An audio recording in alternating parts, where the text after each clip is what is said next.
Everyone at the auction called him a monster. Eyes cold, scars deep, chained to the corner. No one dared to go near.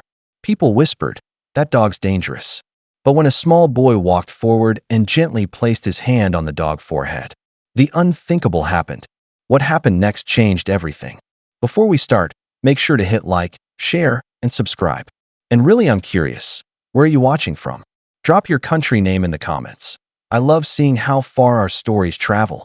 The air inside the livestock auction was thick with dust and noise. But in one pen, there was no friendly barking or wagging tails. Only a low, guttural growl that made even the boldest handlers keep their distance. Inside stood a massive German shepherd, his dark coat marked with scars that told silent stories. His amber eyes were sharp, calculating, and full of mistrust. A sign hung on the pen: aggressive, handle with caution. The auctioneer's voice cut through the air. Next up, problem dog. High risk, no returns.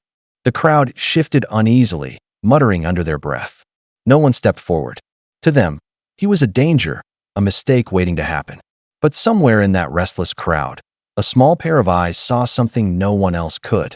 Near the back row, a small boy stood beside his father, barely tall enough to see over the rail.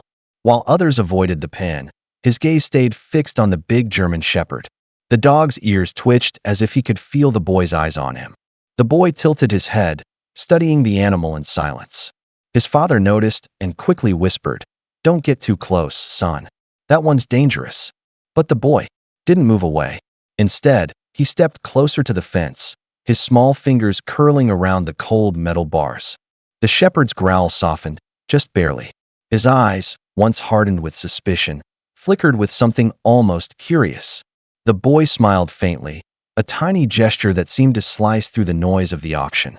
For a brief moment, it was as if the chaos faded, leaving only a boy and a dog, locked in an unspoken exchange.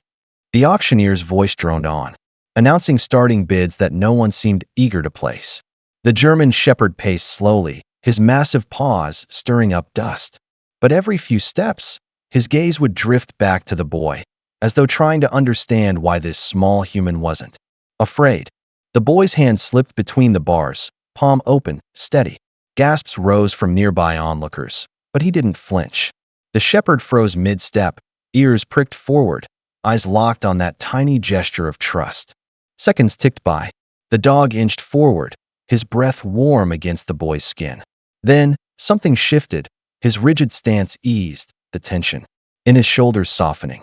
He lowered his massive head until his forehead gently brushed against the boy's palm.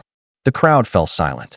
It wasn't just a touch. It was the first crack in the walls the world had built around this so-called monster. A murmur rippled through the auction yard.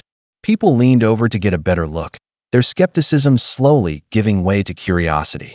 The dangerous dog everyone had been warned about now stood perfectly still, eyes half closed, savoring the boy's gentle touch.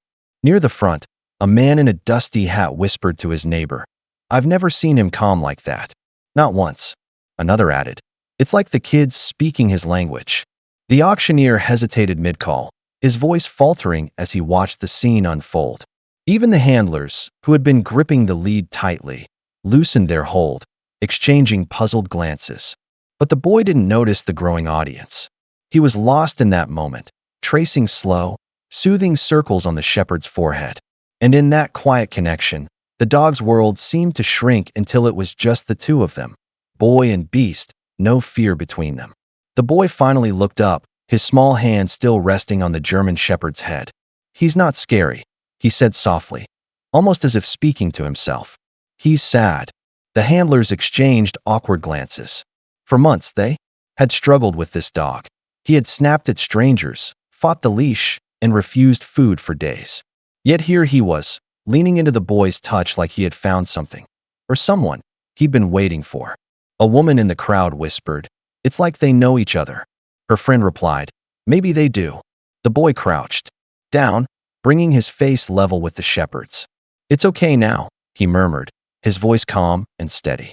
The dog's ears twitched, and for the first time, his tail gave a hesitant wag.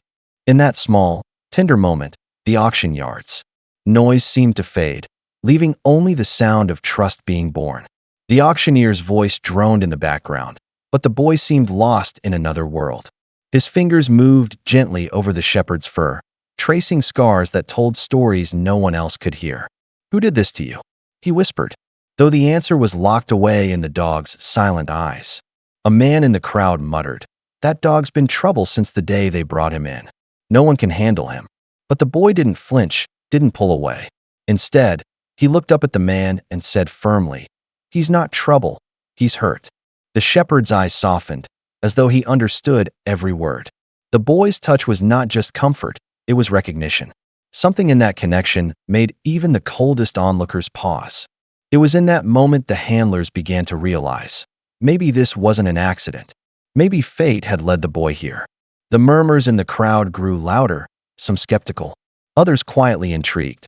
The auctioneer glanced between the boy and the shepherd, his usual confidence faltering. "Kid, you don't understand.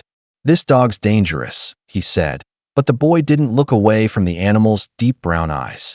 "I understand enough," the boy replied softly. "He just needs someone to believe in him." His small hand rested on the shepherd's forehead, steady and sure, as if sealing a silent promise. The dog's massive frame relaxed, his breathing slowing. It was the first time anyone had seen him still, calm, peaceful. The crowd's disbelief shifted into stunned silence. The boy's father stepped forward, pulling out his wallet. "We'll take him," he said firmly, his voice leaving no room for argument. And just like that, the monster had a home, though no one yet knew the bond forming here would defy everything they believed.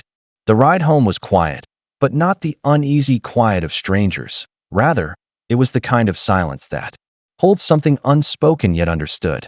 The shepherd lay curled on the truck's back seat, his massive head resting on the boy's lap. Every so often, the boy's fingers would trace gentle circles between the dog's ears, and each time, the animal's eyes would close in contentment. The father glanced in the rearview mirror and saw something that caught him off guard. A small smile on the shepherd's face, as if he finally understood he wasn't going back to that cold auction pen. By the time they pulled into their driveway, the monster was already leaning against the boy's side, refusing to move until he did. They didn't need words. The promise had been made earlier, with a single touch. And from that moment on, they belonged to each other completely. Thanks for watching. If this story touched your heart, please give it a like, share it with your friends, and hit that subscribe button. Don't forget to turn on the bell so you never miss our next story.